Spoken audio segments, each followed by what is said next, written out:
Play it, Gio.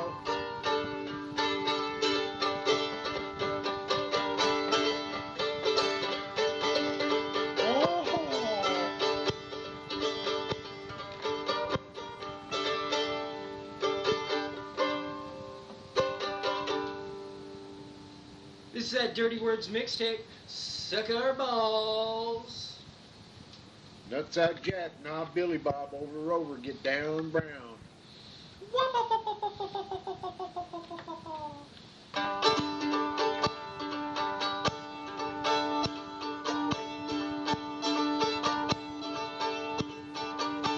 Coming from the distant deserts of Mars, Dad and Geo with the Dirty Words cassette tape.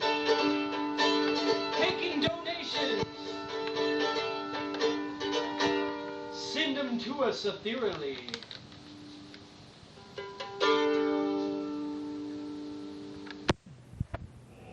Ingredients for a time machine. You'll need 2 6-foot-long pieces of plywood, a big giant bag of assorted Kool-Aid and Capri Suns. Going to need starting lineup action figures, Ninja Turtle action figures, and various Spider-Man action figures, cornstarch and bleach. You will also need a Safeway memberships card for swiping into your time machine. You'll need plexiglass in the shape of a 6-foot-tall man with broad shoulders, Tang juice powder, and X-Files on VHS.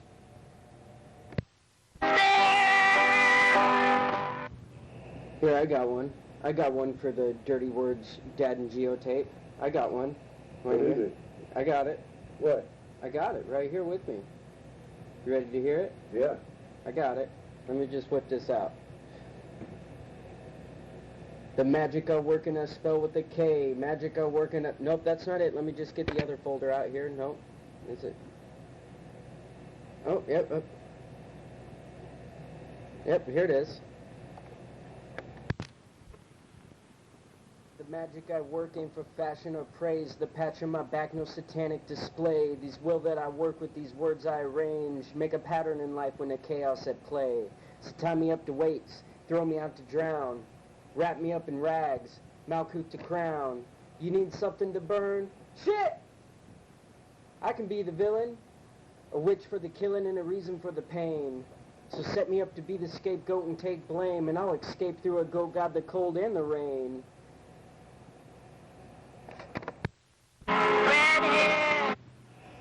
All us kids is living in Santa Barbara where we were born, California. And me and this guy named, I can't remember his name, he's a kid from across the street. Donnie Mock, that's his name. Anyway, we used to go to the pier fishing in the afternoons, walk down to the pier and go fishing. And one day we was out there and putting our sinkers and all our gear on our poles, getting ready to go to the beach and go fishing. And I said, let's practice casting these with weights on them so they'll go real far. He said, all right. So we put these 4-ounce pyramid fishing sinkers on our fishing poles. And I was casting, and I cast it up on a roof, and it got stuck. And I pulled on it, couldn't get it loose, and I thought, fuck, well, now what? And then Donnie Mott come over here, he goes, here, I'll help you pull it. And he jerked it, and when he jerked it, it came loose, hit me right in the fucking eye. Popped my eye to the side, ripped a bunch of muscles and nerves in my eye. They took me to the hospital. And it was bad. It was bad. Kids was making fun of me. My mom wouldn't treat me the same anymore. I was the black sheep of the family for sure then. So I was out for about a week, still had a patch on my eye. My mom's boyfriend said, hey, you want to go to the ball game? I said, sure, I'd love to go to a baseball game. I've been in the hospital all that time. I wanted to get out and do something exciting. So we was all at the ball game, and they was getting ready to play ball, and I was eating some popcorn, and all of a sudden the first pitch come up, and the first pitch was a foul ball right in my eye. Blood went everywhere. Back to the hospital I went. And that's the way that fucking rolled.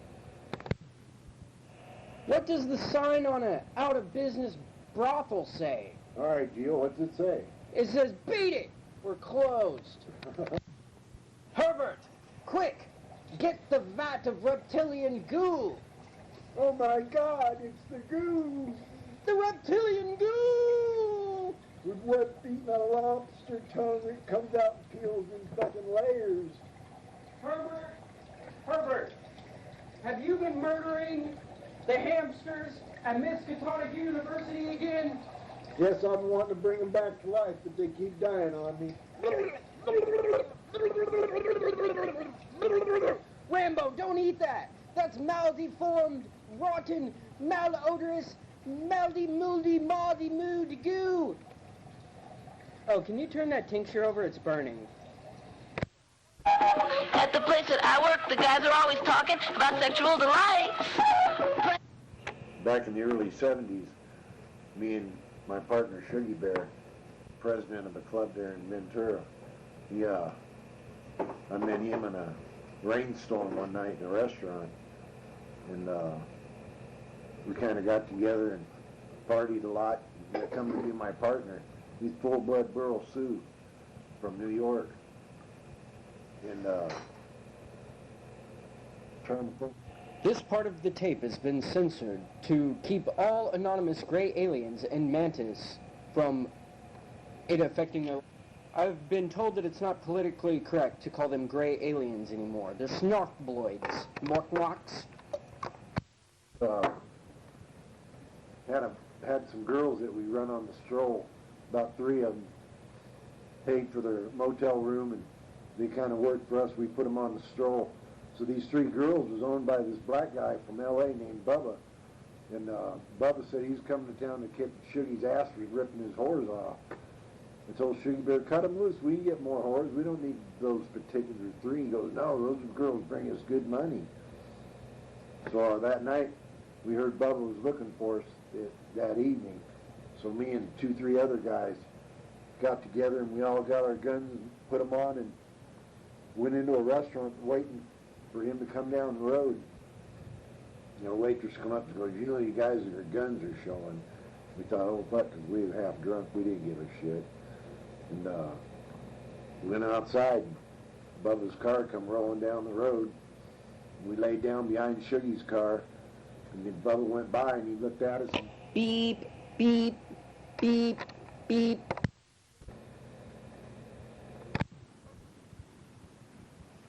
That's not how the story really ends, but Dad won't tell it on tape. That doesn't mean he killed somebody, though. This is just a simple Dirty Words mixtape. Well, we ended up in the boulevard, and here come Bubba, and Shuggy Bear lowered down on him, shot at him once, and Bubba come by and shot at us. We shot at him, and he kept going down the road, and then Shuggy Bear's car ended up in the ravine there somehow. I can't remember how that happened, but we didn't see Bubba again, but we got rid of those whores. I'm sure Bubba went and got them when he was in town.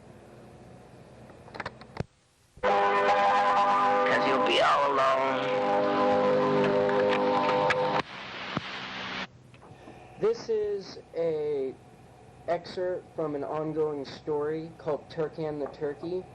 He was the infamous turkey that started the animal revolution that brought an end to the human race eventually and saved all the animals from the human selfish torture and prodding and poking and cuntery that they were up to.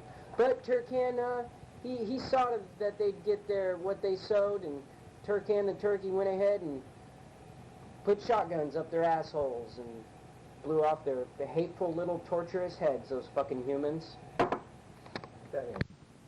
Sometime during the animal revolution, the last of all the humans had found refuge in various underground tunnels and abandoned mines.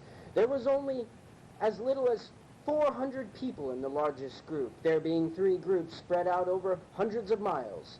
The largest group had the distinct and purposeless plotted pookie poo to... The largest group had decided to meet on the 1-year anniversary of this bloody revolution that turkey had started. with their efforts combined and their forces and supplies combined to build a central location or fortification, and also to make plans for the upcoming war. As the three groups met around a large table, the leader of the largest group stood and did not stand. His name was Carter Oswald. All right, you sorry sons of bitches, this is our last go. Everybody knows what they're responsible for, correct? Correct. Various voices around the table saying the word correct.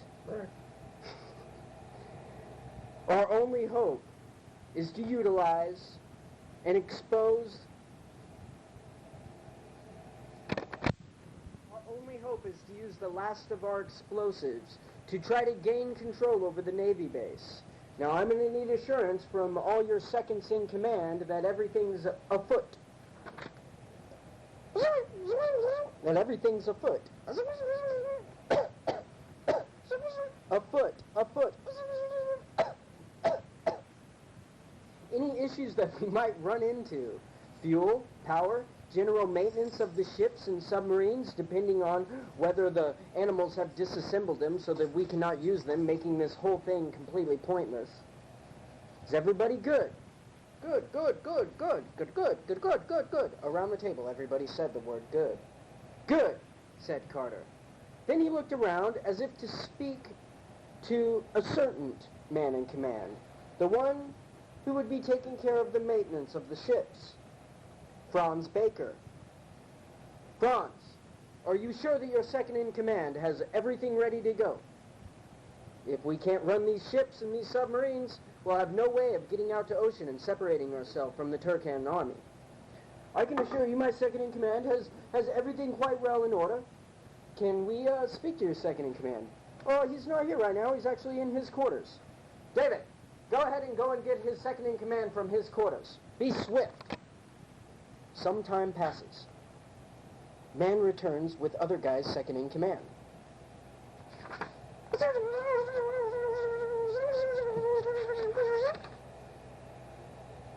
Sir, we found him in his quarters with this.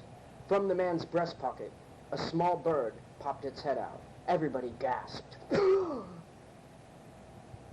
Carter walked slowly over to the man. You brought an animal to this meeting? This animal's been with us for a long... Shut it! He looked back at the commander and lead of this second in command. How could you make such a mistake? This bird has been with us since the beginning, Carter. You have nothing to fear.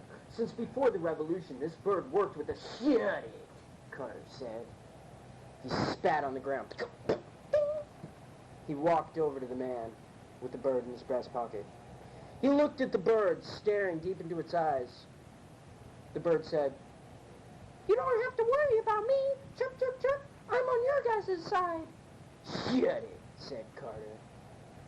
The next moments were nothing but silence. It was just Carter staring into the eyes of the small bird in the breast pocket of the man. And then the bird said, "Fuck you humans. Cheep, cheep. Fuck all you humans to hell. Cheep, cheep, cheep. Turkan's army knows your location. Cheep, cheep, cheep, cheep. It's too late now." And then from the bird's breast pocket, he pulled out a cyanide pill. "You dirty human sons of bitches." And he throws the cyanide pill into the small bird beak mouth. "Oh my God! Man the gates! Man the mine tunnels!" "Sir, something's happened." "What?" "Sir, I think that we're having an entry from the lower levels. The Turkan armies are here. Naked pigs wielding shotguns." "How could pigs even wield shotguns? They have hooves for hands." "How can turkeys start animal revolutions?" "We don't know, but maybe God does. We'll be meeting him or the devil soon, 'cause Turkan's ruthless army is here to annihilate the last of the human race."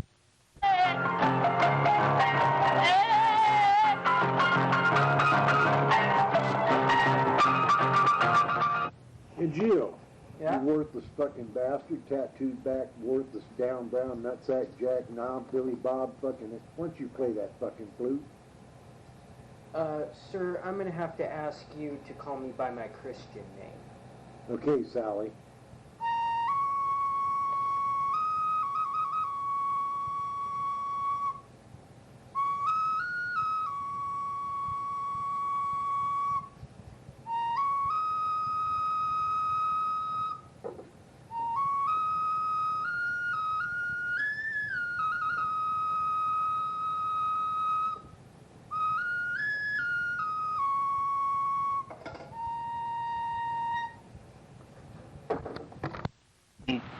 This next story takes place during some time during the past or future and maybe the present. We are embarking on a journey. The Dirty Words Mixtape presents to you The Cornfields of 1,000 UFOs. Improv by John, and Giovanni. Hold heady.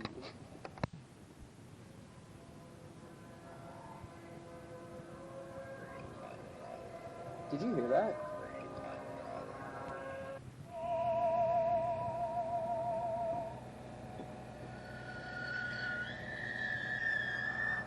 Have you ever seen so many UFOs in one place? and they've all landed in the same spot, too.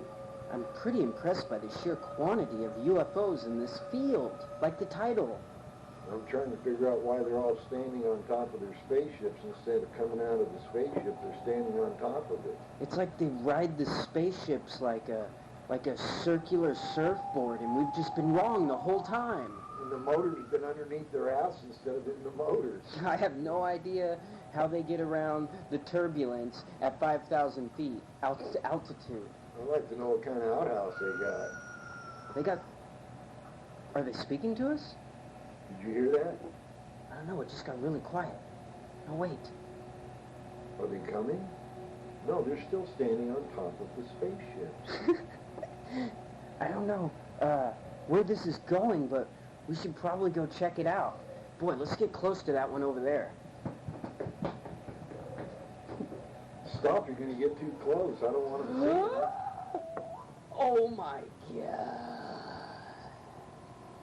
The aliens even have support the troops stickers on the back of their cars, UFOs. Yeah, but look at the banners. One of them's advertising Skippy Peanut Butter. I guess you gotta have Skippy Peanut Butter if you're gonna be out on the old extraterrestrial, interdimensional, suppression, interdimensional, yeah, I still don't know. Interdimensional highway. The highway to scooter pies. You want to touch it? You should probably touch it. Let's just see. Let's just see what happens if you touch it. I don't think I'm going to touch it. Oh my God. Oh, it likes it. It It does. likes it. Tickle it. Tickle it on that nipple-looking thing. I mean, it looks just like one, don't it? You, Earthlings! How dare you tickle my nippler? You, one Earthling, taller than the other and much uglier. How dare you touch my nippler? He's really touching your lip lar, too. Keep touching his liplar. Alright, that's pretty good.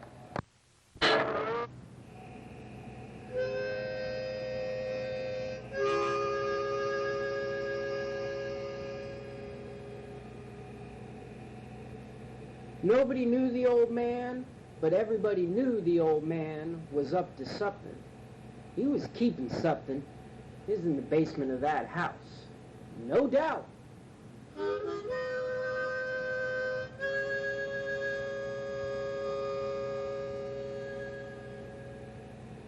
The only time you'd see him is if you happened to be walking by and he was walking by the window of that old house. And then you'd catch a little glimpse of what could only be described as an ambiguous shadow of the old man. He was pacing around something. Some say it was the cellar door in the middle of his house. No doubt.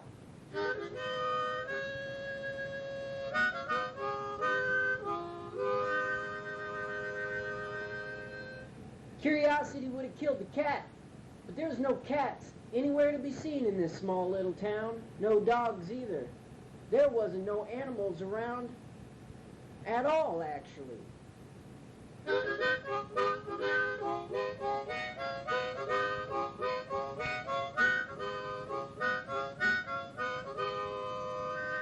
One day, the town was out dancing, playing, having a good old festival.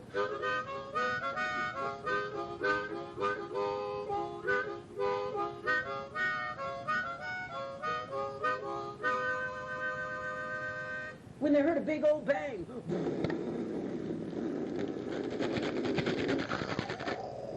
And they see the old man running from his house. Look out, everybody. The Shoggoths escaped. It'll be licking buttholes. It'll be tearing down your doors. It'll be turning your churches into unorthodox havens for heinous worship of heathen Hagen gods. Oh, it's a Shoggoth. And just think, the only people that get to hear these little gems recorded here on this cassette tape voodoo are the people that actually bought the Dirty Words mixtape. Just know that you're the only one that gets to hear these beautiful little gems. Huh, Dad? Why does it say dirty fucking words? Is that dirty It's Dirty fucking Words mixtape. Fuck! Oh, it's dirty nasty words, fuck you tape. Ah, Tanta. I keep forgetting the name of this fucking tape. I'm on this tape, ain't I? Oh yeah, you're fucking all over this fucking thing. Fucking shit. I mean, down brown. Cocksucker. Nutsack. Jet. Black. Knob, Billy Bob. Jump up like a frog. Get down brown. Polish the knob. Bust it off and bust that nut right in your butt. Oh shit, you thought it was just like simple dirty words. But oh no, this Dirty Words mixtape is foul, putrid filth from the mouths of Dad and Geo. Oh yes, you will hear things you don't like, and your butt might palpitate. You'll notice that we talk about butts and farts and nose picking and booger eating. You're talking about parts of an animal. You must be talking about Melvin. Melvin the Bull. Oh, you guys already heard that story, though. Oh, yeah. You heard that one on the other side of this tape. Just think. If you didn't buy this tape, you would not be able to listen to what you are listening to right now.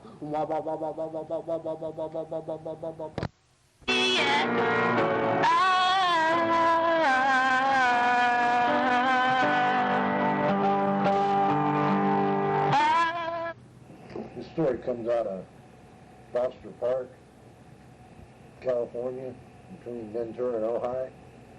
And there's a saying about a charman that is burned up in the woods. It's running crazy in the woods. It jumps on people's cars and whatever. Me and a couple friends of mine were in this Mustang, and I told them about it. I said, you have to go out there and park on the bridge at midnight, full moon, and you'll see Charman. So we went ahead and loaded up. I think it was me and Boder, Crazy Wayne, not Crazy Wayne, but me and Boder and Earl and Steve Yater. Anyway, and we all piled in that Mustang. And we went out, and this is no shit, we went out to that bridge. It was midnight, and it was full moon. We heard this noise. We heard this big old fucking loud crash, like something just crashed right on top of it. We took off like a motherfucker down the road and got down to the next town, got out of the car, looked on top of the car, and the top of the hood of the car was smashed in, where he had jumped on top of the car and then took off. Now there's Charman in a bunch of different states. They call something different in certain places, but they say the reason Charman's the way he is because he was looking, his house caught fire, and he went into the fire to get his kids and got burnt real bad. He just lived, he went remorse and went rogue, just started living in the woods. Whenever he sees that light, your lights go on in your car, he thinks it's a fire and he attacks it. So that's the story of that ball game. The Dirty Word Mixtape Blues Song. Everybody, go ahead and sing along. Our first dirty words are going to be fuck, shit, and piss. Fuck, shit, piss. Everybody now, fuck, shit, piss.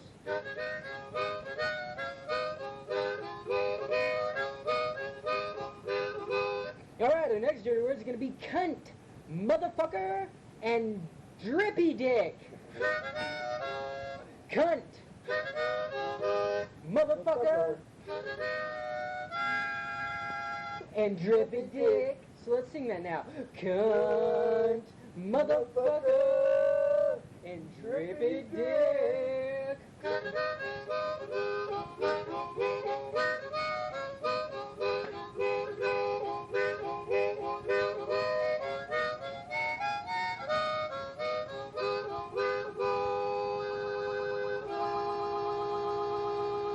Dirty pussy and tallywhacker, repeat that back to me just once.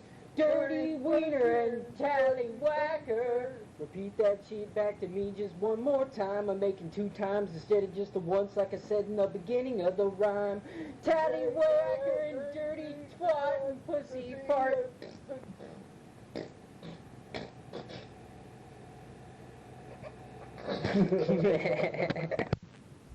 Not a lot of people know this, but Dad and Geo are also masters in the ancient art of sound impressions.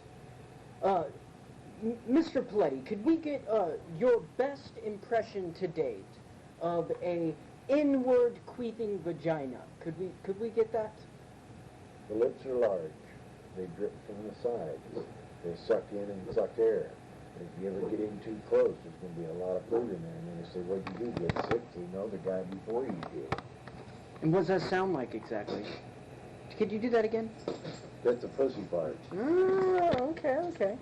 You want Rambo? So, Mr. Giovanni, could you do your best impression of a very tight anus pushing out a watery fart? I don't always like to do these impressions. You do too many impressions. And could we just get this one, Giovanni? Just this one. Just for the people. All right. This is an impression of a very tight anus pushing out a watery fart. Here we go.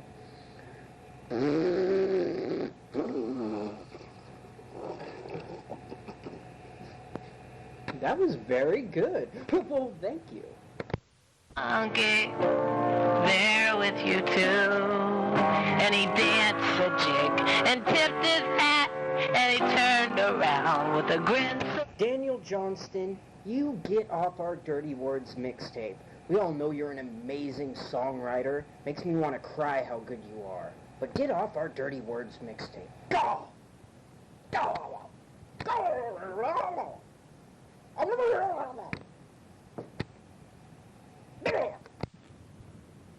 And now, Giovanni will perform what is known as a cappella rapping. Can we get you two, Gio? Okay, sure, here we go.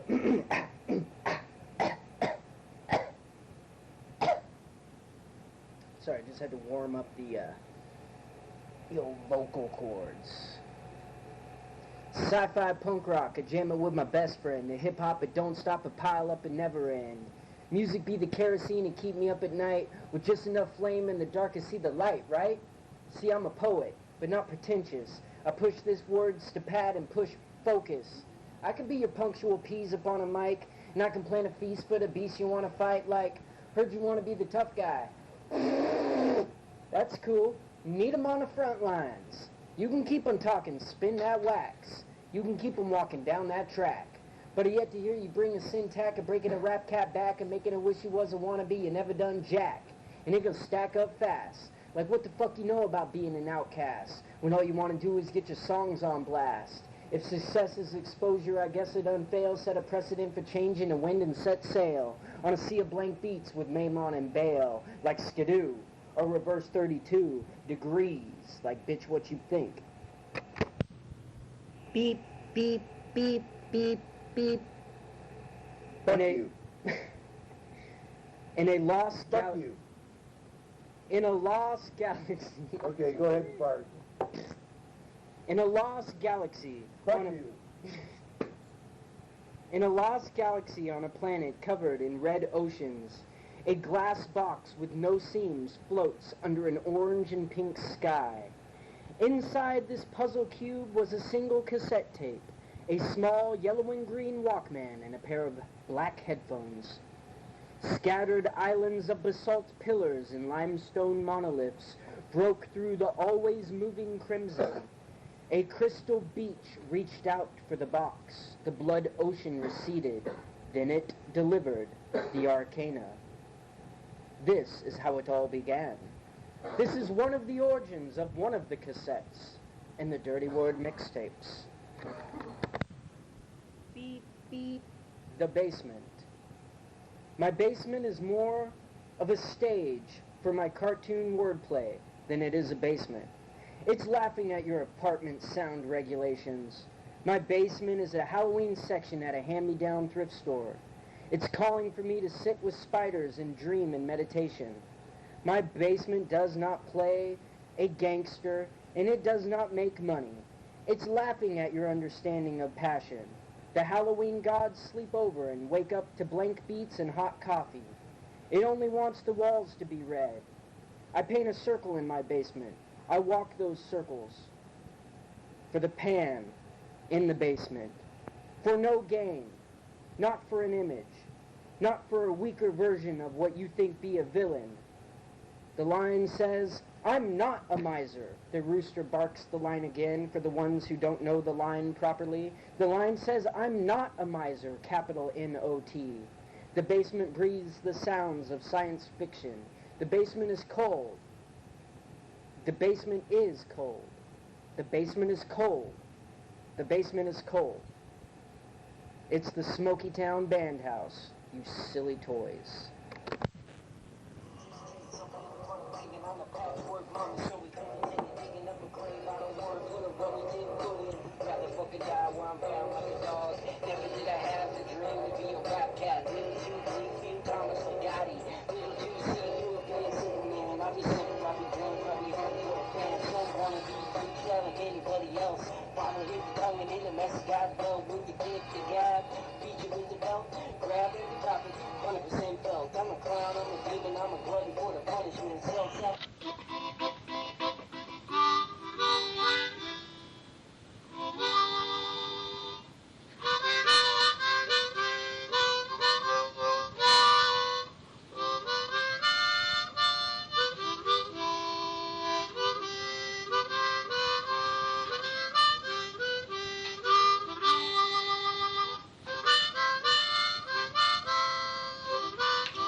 Shit, I can be the villain, witch for the killing and a reason for the pain. You say each biblioteca.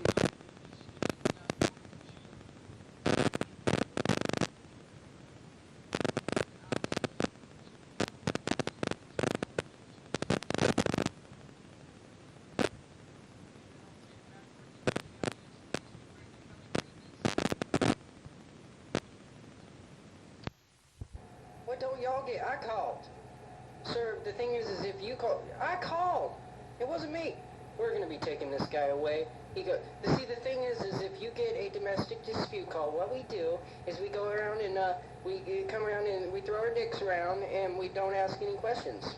So what we saw here was how cops can come to your house whether or not you were the one that was assaulted, and if you have a penis, you are going to jail. That's the facts. If you have a penis, you're going to jail. If we see you hit the mail and you have a vagina, you'll go to jail because we've seen it. But if we don't see it, I see what you're saying here. So what you're saying is that if you have a penis, you're going to jail. If you have a penis, you're going to jail. Penises go to jail. So we don't care who's beating who. We don't care.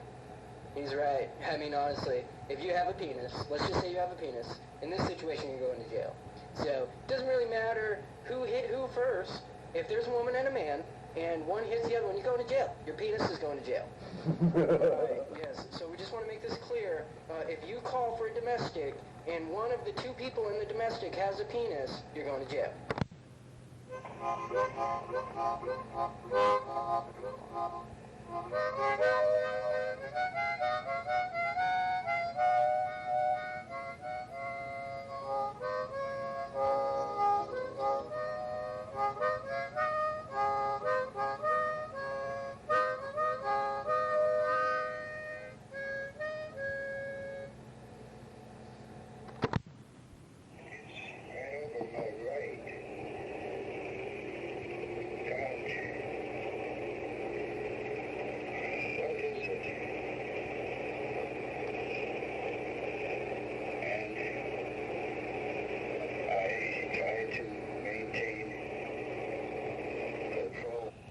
This Dirty Words brought to you by The Abduction of Betty and Barney Hill. Right, go right on, experience it. It will not hurt you now. I got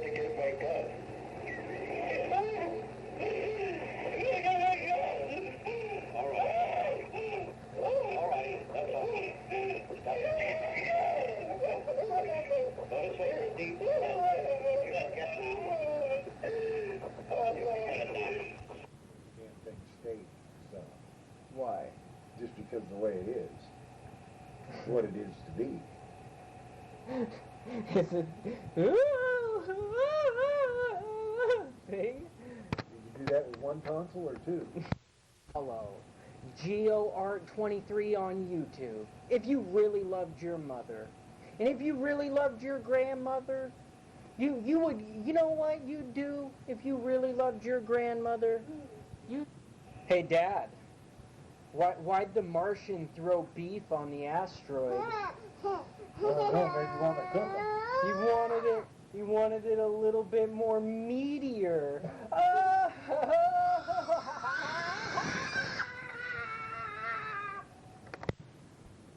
What's an alien's favorite spot on a computer? The space bar.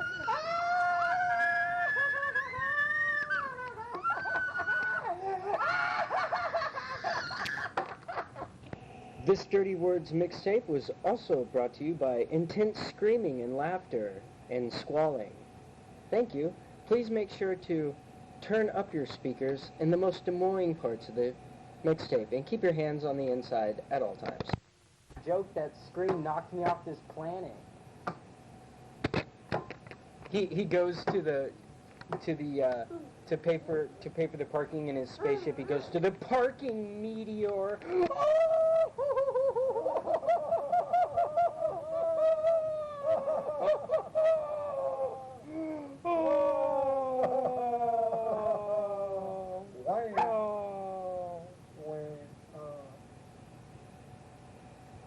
What do farmers need to create a crop circle? A protractor?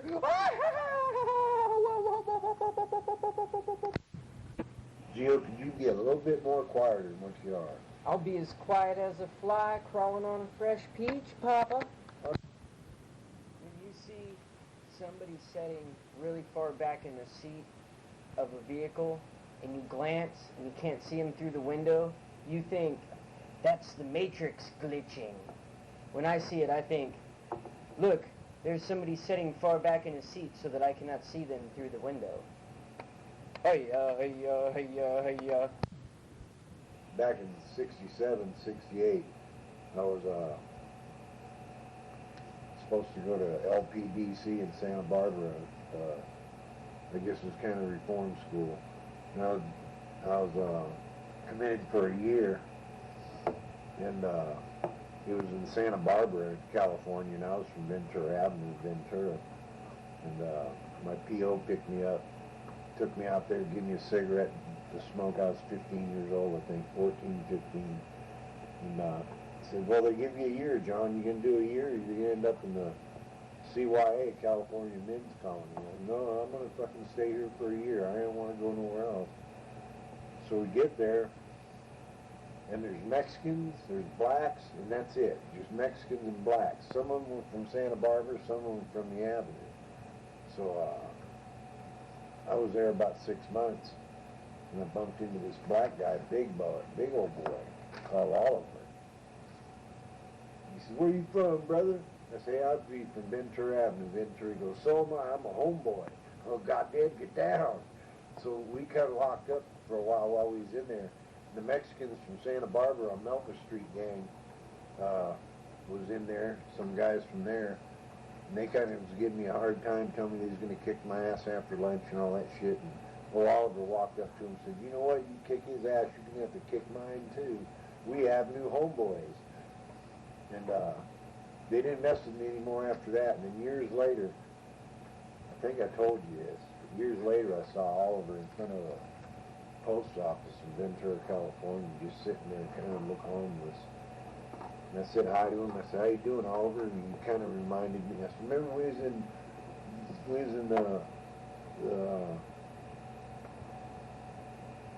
I can't think of the name, but anyway. Reform school? Yeah, reform school. He goes, yeah. He goes, I kind of remember. So about a week later, we was in this restaurant not far from the post office. And Oliver was sitting in there drinking coffee. And I was with Betty. And I said, I know that old boy. I said, I'm going to go over there and buy him his lunch. So I went over and said, how you doing, Oliver? It was pretty good. I said, I'm going to buy you lunch today, bro. I go, you're an Avenue homeboy from way back in the early 60s. I said, I'm going to buy you lunch. So I told the waitress, go ahead and get him whatever he wants and drop the bill on my plate. So that was the last time I seen Oliver, and then I heard about 6 months later that they found him dead in front of the post office, homeless. So it was kind of a bummer that I had to see a homeboy go down like that. But I've had several homeboys go down like that. Like Rodney Burgess, a good friend of mine, I told him he didn't quit driving crazy, he was going to get killed. One day we left a party in Foster Park, California, and he was drunk. Next day I heard he hit a tree and killed himself. Another partner of mine had problems with his breathing, and I forgot what it was. He had problems with his breathing, bigger than shit. He fell down in the shower of a heart attack and he died. I had a partner named Earl Bowen. Knew him from being 15 years old. First one that ever got together with my sister. Be a bona fide homeboy. He died. So I can go on and on with all the homeboys that's died. Crazy Wayne, my homeboy from the 60s, he died. And I'm still here. I'm 67 years old this year. You know, one lung, one eye, back that's been busted in 5 places. Got a bad knee, a bad back, a bad arm, bad shoulder, fucked up leg, fucked up knee. Just kind of cruising out, fucking buying my time as I go along. So God bless everybody. I hope you enjoy this tape. We was kind of screwing around with it on and off. So if you enjoy it, we'll get tape number 2. Y'all come back now. This is a crazy, crazy tape with Giovanni and Deadeye. Dirty words. Dirty word. And then me, my name is Giovanni. I was Nobody born in- cares about your fucking story, Giovanni. This Dirty Words mixtape was sponsored by Sleep Paralysis. Have you ever seen a man in a black coat and black face and black eyes and black skin and blackety black hat? His name is Hatman, a shadow creature from the shadow realms. Have you ever seen a skinny, malnutritioned looking completely black shadow, darker than the darkest of night and darker than the darkness in the corner of your bedroom? That is the Sleep Paralysis Monsters. They have come to suck your negative energy through your pee holes. If we understand this correctly, the Earthlings have tapped into some primal force, some demigod, some urge from beneath. There's no way the humans have tapped into any demigod urge from beneath. No, I promise you, I think that they have. Using some form of technology called cassette tape. Oh, blasphemous. The humans have not harnessed the ability to use and record on cassette tapes. Oh, yes, but our studies show that the research has come in, and what we have found is that they indeed are using cassette tapes and have been for quite a while. There's no way. Sir, I'm assuring you, Block Ding, that this is quite happening, and they've even excelled and moved on to other forms of recording technology. Impossible! Xerox over here says the Earthlings have moved into new and more efficient forms of recording. Ah! That's so funny! Everybody knows that there's no more efficient recording technique than cassette tapes. But the truth is, quite, that the humans have moved on from the cassette tape. But what they have not tapped into is the magical chi force that can be harnessed on a dual cassette. For this we are very thankful, for they have not evolved, and they will not evolve until they have harnessed this dual cassette recording technology. Black D, get out of the break room talking about the Earthlings again. Nobody believes your conspiracy theories about Earthlings harnessing cassette tapes and dual cassette tapes. Improbable, impossible, incomparably retarded of you. But I really do think that they are, and that they can use this technology. No, they can't. They can't. Descending to Earth in 2.5 big stars. Alright, well, can you guys make sure to turn the coffee pot off when you leave, though, because